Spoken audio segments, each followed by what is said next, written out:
युग फिर गुस्से के साथ बोल पड़ता है, आज तू यहाँ पर नहीं आया है, तेरी मौत तुझे यहाँ पर लेकर आई है। मैंने सोचा था तुझे नहीं मारूंगा, पर तुझे मारना ही होगा। इतना कहकर युग रज्जन का हाथ पकड़ता है और उसे एक हाथ से ही ऊपर हवा में उठाते हुए धड़ाम से नीचे फेंक देता है। जैसे ही रज्जन नीचे गिरता है वो दर्द भरी कराह के साथ चीख पड़ता है, आह! अगले ही पल युग अपनी जगह पर से खड़ा होता है और रज्जन के सीने पर बैठते हुए उसके चेहरे पर मुक्कों की बरसात करने लग जाता है। युग एक के बाद एक मुक्का रज्जन के चेहरे पर मारते जा रहा था। वो रज्जन को पलटवार करने का मौका तो दूर, वो तो रज्जन को ठीक से सांस तक लेने का मौका नहीं दे रहा था। मुक्के मार मार कर युग ने रज्जन की नाक फोड़ दी थी। रज्जन की नाक से खून बहने लग गया था। रज्जन कस-कस कर दर्द भरी आह के साथ कराहने लग गया था, पर युग रुकने का नाम ही नहीं ले रहा था। वो बस रज्जन को मारते जा रहा था। युग का हाथ रज्जन के खून से लहूलुहान हो गया था। रज्जन ने युग के अंदर के उस भक्षानर को जगा दिया था जो अभी तक शांत था। युग के सिर पर रज्जन को मारने की धुन सवार थी और ऐसा लग रहा था जैसे वो रज्जन को मारकर ही दम लेगा। रज्जन का चेहरा पूरी तरह खून से भर चुका था। युग रज्जन को मुक्के मारते हुए कहता है, तू जानना चाहता था ना कि मैं कामेश्वरी जी को यहाँ पर क्यों बुला रहा था? रज्जन दर्द से कराहते रहता है, पलटकर कुछ कह नहीं पाता है। वो इस हालत में नहीं था कि युग से कुछ कह सके। रज्जन की आंखों में भी खून समाने लग गया था। उसकी आंखें पूरी तरह लाल हो गई थी। युग रज्जन के चेहरे पर मुक्का मारते हुए कहता है, मैं कामेश्वरी जी को यामिनी से मिलाना चाहता था। युग एक और मुक्का रज्जन के चेहरे पर मारते हुए कहता है, एक माँ को उसकी बेटी से मिलाना चाहता था मैं कामेश्वरी जी से बात करना चाहता था, पर तूने यहाँ पर आकर सब बर्बाद कर दिया। मैं तुझे छोड़ूंगा नहीं। इतना कहकर युग फिर रज्जन के चेहरे पर मुक्कों की बरसात करने लग जाता है। रज्जन को युग की आंखों में वो सच्चाई नजर आ रही थी जो आज से पहले उसे कभी नजर नहीं आई थी। युग की आंखों में बस गुस्सा भरा हुआ नहीं था, बल्कि उस गुस्से के साथ उसकी आंखों में आंसू भी नजर आ रहे थे। और वो आंसू इस चीज के थे कि अब वो कामेश्वरी यक्षिणी से नहीं मिल पाएगा, क्योंकि रज्जन ने उसकी साधना को भंग कर दिया था। युग फिर गुस्से के साथ बोल पड़ता है, मौत एक ऐसी चीज है जो कब आ जाए कुछ कह नहीं सकते, पर पहली बार मौत किसी को बता कर आ रही है और मैं तुझे बता रहा हूँ, तेरी मौत तुझे बुला रही है। रज्जन, मरने के लिए तैयार हो जा। इतना कहकर युग अपना सीधा हाथ ऊपर की तरफ उठा लेता है और पंजा खोल देता है। युग अपने झोले की तरफ देखने लग जाता है जो वो अपने साथ लेकर आया था, जिसमें साधना का सामान रखा हुआ था। देखते ही देखते उस झोले में अपने आप हलचल होनी शुरू हो जाती है। युग का बैग अपने आप हिल रहा था। ऐसा लग रहा था जैसे उसमें से कोई चीज बाहर आना चाहती हो। रज्जन ने भी अपनी निगाहें उसी झोले पर टिका दी थी। उसके समझ नहीं आ रहा था उसके अंदर क्या था। रज्जन बस डर के मारे कांपे जा रहा था, कुछ नहीं कर पा रहा था। देखते ही देखते झोले के अंदर से एक बड़ी सी कुल्हाड़ी निकलती है। वही कुल्हाड़ी जो किसी और की नहीं बल्कि भक्षानर की थी, जिससे अब युग शिकार करता है। वो कुल्हाड़ी उड़ते हुए युग की तरफ जाने लगती है। युग उसी वक्त कुल्हाड़ी को थाम लेता है। युग रज्जन की आंखों में देखते हुए गुस्से के साथ कहता है, मैंने कहा था ना रज्जन, मैं तुझे मार दूंगा और मैं अपने वादे कभी नहीं तोड़ता हूँ। मैं उसे पूरा करने जा रहा हूँ, तुझे मुक्ति देने जा रहा हूँ। तेरी मौत तेरे पास आ रही है रज्जन, तेरे पास आ रही है। इतना कहकर युग कुल्हाड़ी से रज्जन पर वार करने लग जाता है। कुल्हाड़ी रज्जन की गर्दन तक पहुंचती उससे पहले ही रज्जन अपने दोनों हाथ जोड़ते हुए कहता है, मुझसे गलती हो गई युग, मुझे माफ कर दे। मुझे सच में नहीं पता था कि तू क्यों कामेश्वरी को बुला रहा था। मुझसे गलती हो गई। युग गुस्से के साथ ही पलट कर कहता है, गलती की सजा ही तो मौत है रज्जन। आज मैं तुझे तेरे सारे पापों की सजा दे दूंगा। तू यहाँ से यक्षिण लोक वापस जाना चाहता था ना, पर तूने यहाँ पर पृथ्वी लोक पर जो पाप किए हैं उसके लिए तू मरने के बाद सीधा नर्क लोक जाएगा। और तू तो इतना गंदा है कि हो सकता है तुझे वहां पर भी जगह ना मिले। रज्जन डर से कांपते रहता है, कुछ नहीं कहता है। युग फिर बोल पड़ता है, तेरी मौत तेरा और इंतजार नहीं कर सकती रज्जन, वो तुझे बुला रही है। मैं तेरी मौत की आवाज सुन सकता हूँ। जा जा अपनी मौत के पास। इतना कहकर युग फिर कुल्हाड़ी को आगे ले जाने लग जाता है। रज्जन अपनी जान की भीख मांगते हुए कहता है, नहीं युग, ऐसा मत करना। माना मुझसे अतीत में कई गलती हुई है, उन गलतियों को तो मैं सुधार नहीं सकता हूँ, पर अभी जो मैंने गलती की है उसे जरूर सुधार सकता हूँ। रज्जन की ये बात सुनकर युग एकदम से रुक जाता है, अपना हाथ बीच में ही रोक लेता है, जिससे कुल्हाड़ी की धार भी रज्जन की गर्दन को छूने से पहले रुक जाती है। रज्जन अपनी बात को आगे जारी रखते हुए फिर बोल पड़ता है, तू कामेश्वरी यक्षिणी से मिलना चाहता था ना, मैं तुझे कामेश्वरी से मिलवा सकता हूँ। वो मंत्र जिसका जाप तू कर रहा था उससे कामेश्वरी आए या ना आए, पर जो मंत्र मैं तुझे बताऊंगा उससे कामेश्वरी यक्षिणी को यहाँ पर आना ही होगा। वो मंत्र सुनते ही कामेश्वरी यहाँ पर दौड़ी चली आएगी, फिर चाहे उसके यहाँ पर आने का मन हो या ना हो। युग रज्जन पर शक करते हुए कहता है, तू फिर से मेरे साथ कोई साजिश रच रहा है ना रज्जन? अब ये तेरी कौन सी नई चाल है? रज्जन युग को समझाते हुए कहता है, ये मेरी कोई चाल नहीं है युग, यही सच है। मैं अब खुद तुझे कामेश्वरी यक्षिणी से मिलवाना चाहता हूँ और इस बात में उतनी ही सच्चाई है जितनी तेरी बात में थी कि तू यामिनी को उसकी माँ से मिलाना चाहता है। युग रज्जन को एकटक देखते हुए फिर पूछता है, मैं क्यों यकीन करूं तुझ पर रज्जन, जब तू मौत के इतना करीब है? ऐसे मौके बार बार नहीं आते, मैं एक झटके में तुझे मार सकता हूँ। रज्जन बड़े ही नम लहजे के साथ कहता है, मौत के करीब हूं तभी तो सच बोल रहा हूँ युग। तुझे तो पता ही है कि जो इंसान मौत के करीब होता है वो कभी झूठ नहीं बोलता। मैं वादा करता हूँ, मैं तुझे ऐसा मंत्र बताऊंगा कि कामेश्वरी यक्षिणी को यहाँ पर आना ही पड़ेगा।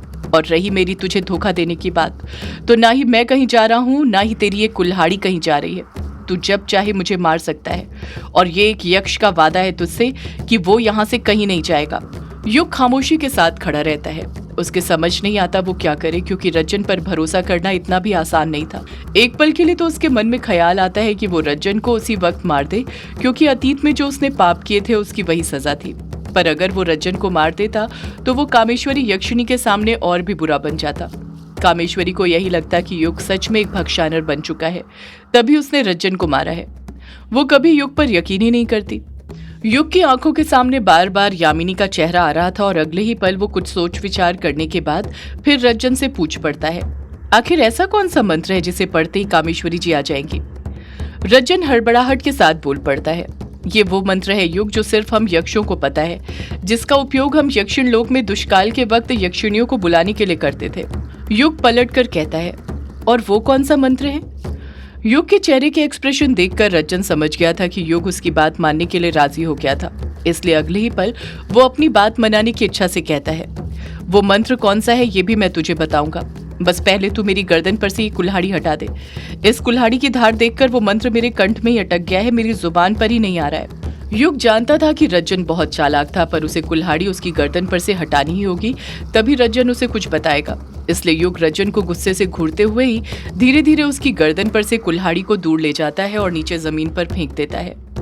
कुल्हाड़ी को नीचे गिरता हुआ देखकर रज्जन की जान में जान आने लग जाती है और वो लंबी लंबी आहें भरने लग जाता है। अगले ही पल युग फिर रज्जन से पूछ पड़ता है, अब बता क्या है वो मंत्र? अपना वादा निभाते हुए रज्जन युग को उस मंत्र के बारे में बता देता है। वो वादे से नहीं मुकरता है। रज्जन अपनी बात खत्म करते हुए युग से कहता है, पर याद रखना युग, कामेश्वरी तभी यहाँ पर आएगी जब तुम उसे सच्चे मन से बुलाओगे। अगर तुम्हारे मन में जरा सी भी खोट हुई तो वो यहाँ पर नहीं आएगी। ये बात कहते ही युग फिर गुस्से के साथ रज्जन को घूरने लग जाता है, क्योंकि रज्जन ने ये बात पहले नहीं बताई थी। पहले उसने कुछ और कहा था और अब वो खुद अपनी बात से पलट गया था। सब कुछ जानते हुए भी युग रज्जन से कुछ कहता नहीं है, क्योंकि वो ये बात अच्छे से जानता था कि उसके मन में जरा सा भी खोट नहीं था। अगले ही पल युग जमीन पर पालथी मारकर बैठ जाता है। वो अपने मन को शांत करने लग जाता है, जैसे वो अपने आप को पूरी तरह तैयार कर रहा हो उस मंत्र का जाप करने के लिए। रज्जन के सामने ही कुल्हाड़ी पड़ी हुई थी। वो चाहता तो बड़ी आसानी के साथ उसे उठाकर युग का काम तमाम कर सकता था, पर वो बिल्कुल भी वैसा नहीं करता है, क्योंकि वो भी देखना चाहता था कि युग के मन में खोट था या नहीं। युग अपने दोनों हाथ जोड़ता है और आंखें बंद करके मंत्र का जाप करते हुए कहता है, ओम क्लेम जनरंजनी महानादे शोभय ल्यूम कालर्णिके टट माहेंद्रे होहि यक्षी यक्षी महायक्षिणी निवासिनी शीघ्रम में स्वरम सौख्यम यक्षिणी कुरु कुरु स्वाहा। जैसे युग ये मंत्र पढ़कर खत्म करता है और अपनी आंखें खोलता है तो वो देखता है कि उसके सामने रज्जन ही बैठा हुआ था, जो दर्द से कराह रहा था। युग गुस्से के साथ रज्जन से कुछ कहने ही वाला था कि उसी वक्त उसके सामने एक तेज सफेद रोशनी चमकने लग जाती है। वो सफेद रोशनी सामने बने गोल चक्र से आ रही थी और उसी के अंदर से कामेश्वरी यक्षिणी निकल रही थी। कामेश्वरी यक्षिणी युग के सामने आकर खड़ी हो जाती है। घाट पर कदम रखते ही वो चक्र भी गायब हो जाता है। रज्जन ने युग को जो मंत्र बताया था, उस मंत्र में ही इतनी ताकत थी कि वो मंत्र अपने साथ खुद एक स्थानांतरण द्वार बनाता था। यही कारण था कि सफेद चक्र के जरिए कामेश्वरी यक्षिणी मंदिर से सीधे घाट पर आ गई थी। कामेश्वरी यक्षिणी जब घाट पर मछुआरे के शव और रज्जन के चोटिल बदन को देखती है तो वो समझ जाती है कि उन दोनों का ये हाल किसने किया था। कामेश्वरी यक्षिणी युग पर भड़कते हुए कहती है, ये तूने क्या किया युग? युग कुछ कहने ही वाली थी कि उससे पहले ही कामेश्वरी यक्षिणी कहती है, अब मैं समझी कि तुझे महायक्षिणी प्रकटम मंत्र के बारे में कैसे पता चला। वो मंत्र जो सिर्फ यक्षों को पता रहता है। तूने ही मार मार कर रज्जन के मुंह से वो मंत्र उगलवाया होगा। तू मुझे यहाँ पर बुलाने के लिए इस हद तक गिर जाएगा ये मैं सोच भी नहीं सकती थी। तूने मुझे यहाँ इस तरह बुलाकर बिल्कुल भी ठीक नहीं किया युग। मैं तुझे नहीं छोड़ने वाली। इतना कहकर कामेश्वरी यक्षिणी मंत्र पढ़ने लग जाती है। कामेश्वरी यक्षिणी के मंत्र पूरा पढ़ने के पहले ही रज्जन हड़बड़ाहट के साथ कामेश्वरी यक्षिणी से बोल पड़ता है। नहीं यक्षिणी रुक जाओ, ये युग तुमसे कुछ बात करना चाहता है। पहले सुन तो लो वो क्या कहना चाहता है, उसके बाद क्या करना है वो तुम अच्छे से जानती हो। मुझे तुम्हें कुछ बताने की जरूरत नहीं है। रज्जन के मुंह से ये बात सुनकर कामेश्वरी यक्षिणी को काफी हैरानी होती है, क्योंकि रज्जन ही था जो कामेश्वरी यक्षिणी से हमेशा युग को मारने की बात करता था और आज वही रज्जन युग को कामेश्वरी यक्षिणी के क्रोध से बचा रहा था। इसी वजह से कामेश्वरी यक्षिणी अपने गुस्से पर काबू करते हुए शांत हो जाती है। युग को कुछ नहीं करती है। कामेश्वरी यक्षिणी युग से कहती है, बोल युग, तू क्या कहना चाहता है मुझसे? जल्दी बोल ताकि तेरी बात सुनने के बाद मैं तुझे मार सकूं। युग बड़ी ही विनम्रता के साथ कहता है, मेरा सिर तो हमेशा आपके सामने झुका हुआ है कामेश्वरी जी, जिसे आप जब चाहे काट सकती हैं। कामेश्वरी यक्षिणी गुस्से के साथ कहती है, ये प्यार भरी बातें तू किसी और के सामने करना, मेरे नहीं। युग सीधे सीधे बोल, क्यों बुलाया तूने मुझे यहाँ पर? युग पलट कर कहता है, मैं कुछ जानना चाहता हूँ आपसे। कामेश्वरी यक्षिणी पूछती है, क्या जानना चाहता है तू? युग कुछ तीखे स्वर में कहता है, यही कि तुम कौन हो? युग का लहजा अचानक से बदल गया था। वो कामेश्वरी यक्षिणी को घूरने लग गया था। रज्जन भी युग के मुंह से ये सवाल सुनकर हैरान रह गया था। उसे भी समझ नहीं आ रहा था कि आखिर युग के मन में चल क्या रहा था, क्योंकि अभी थोड़ी देर पहले तो वो कामेश्वरी यक्षिणी से कुछ और बात करने की कह रहा था। कामेश्वरी यक्षिणी गुस्से के साथ कहती है, ये तू क्या बोल रहा है युग? तू मुझसे पूछ रहा है कौन हूं मैं? युग अपनी बात पर अडिग रहते हुए कहता है, हाँ, क्योंकि तुम कामेश्वरी यक्षिणी तो बिल्कुल भी नहीं हो। सदियों से है पुरानी ये है यक्षिणी की कहानी।